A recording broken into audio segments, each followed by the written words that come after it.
巴黎的夜总是带着点说不清道不明的浪漫气息。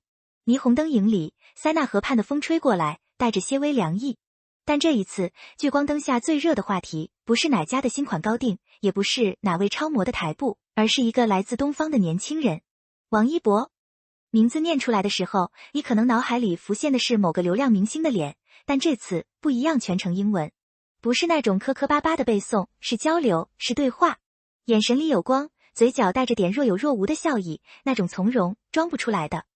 我就坐在那儿盯着屏幕看了好几遍，心里头五味杂陈。你说，我们平时在网上看到的都是些什么？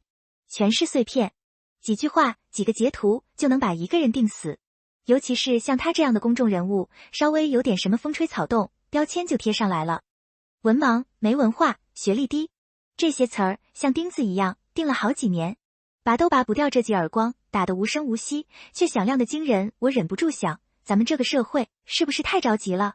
着急到连等一个人成长的时间都不愿意给。快节奏的流量时代，每个人都像上了发条，今天捧你上天，明天踩你入地。价值是什么？好像只剩下了几个刻板的标签。学历是多少？出身在哪里？说过什么错话？一旦有了瑕疵，好像整个人生就没了光彩。但这合理吗？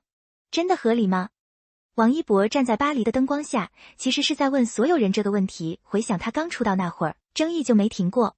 娱乐圈这个地方，名利场吗？放大镜是标配。他的教育背景成了很多人攻击的靶子。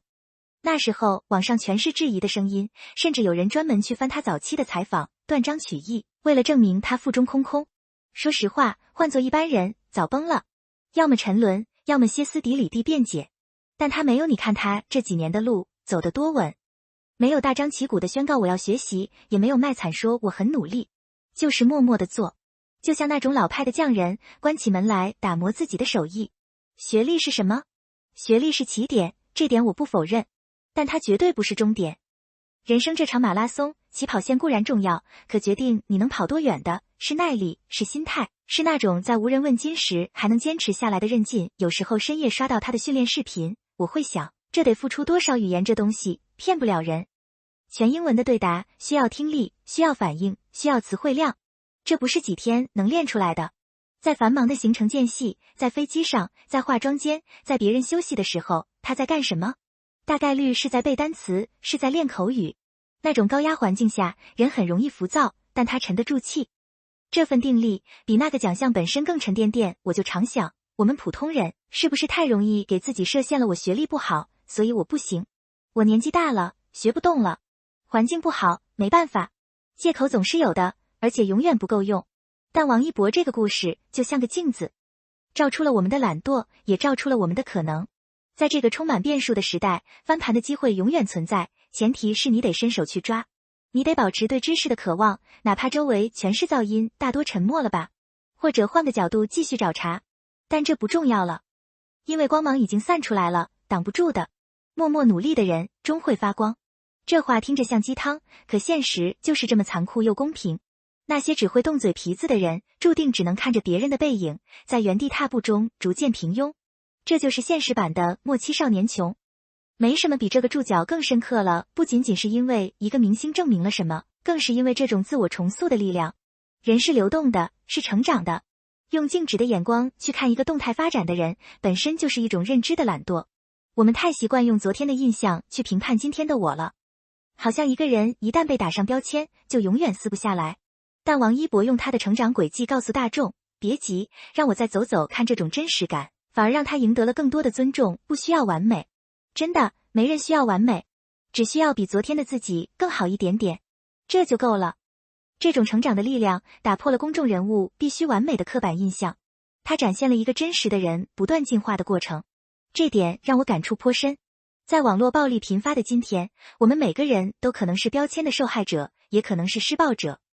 王一博的案例像一面镜子，照出了我们内心的偏见，他教会我们要用发展的眼光看人，给予他人成长的空间和耐心，宽容他人的不完美，欣赏他人的进步。这不仅是修养，更是一种智慧。你想想，如果我们对身边的人都这么苛刻，那生活得多累。如果我们对自己也这么苛刻，那日子还怎么过？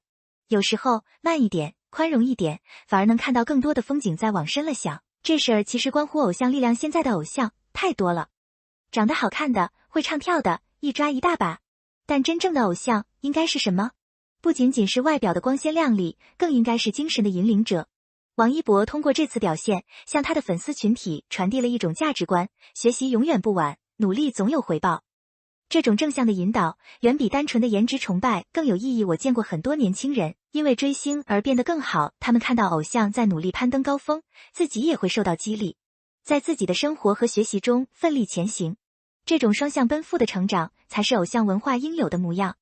这让我意识到，偶像的影响力是深远的。一个好的偶像能点燃一群人心中的火。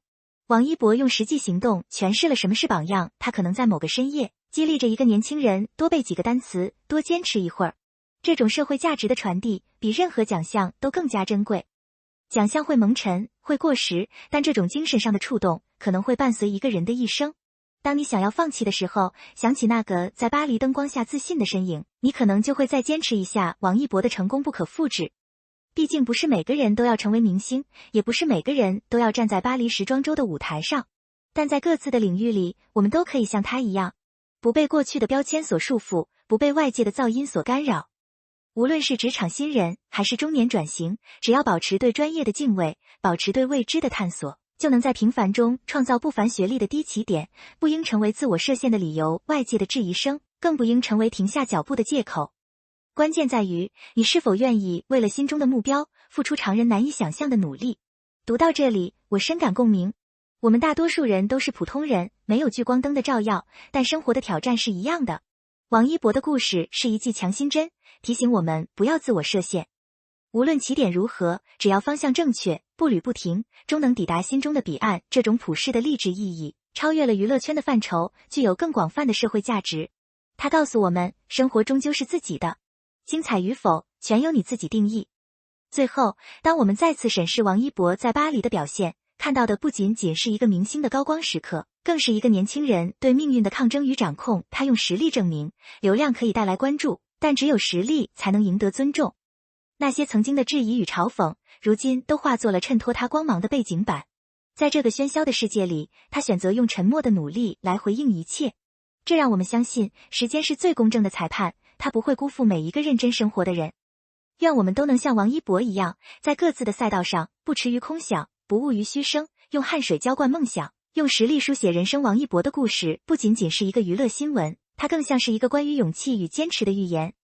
它让我相信，无论身处何种境地，只要心中有光，脚下有力，就没有跨不过的坎。愿这份力量也能传递给你，在面对生活的风雨时，多一份从容，少一份焦虑，坚定地走好自己的路。在这个充满不确定性的时代，王一博用他的行动为我们树立了一个标杆：真正的强者不是没有短板，而是敢于直面短板并不断修补。真正的成功不是没有争议，而是能在争议中坚守初心，稳步前行。让我们期待未来能看到更多像王一博这样不被定义、勇于突破的青年，用他们的实际行动为这个时代注入更多的正能量与希望。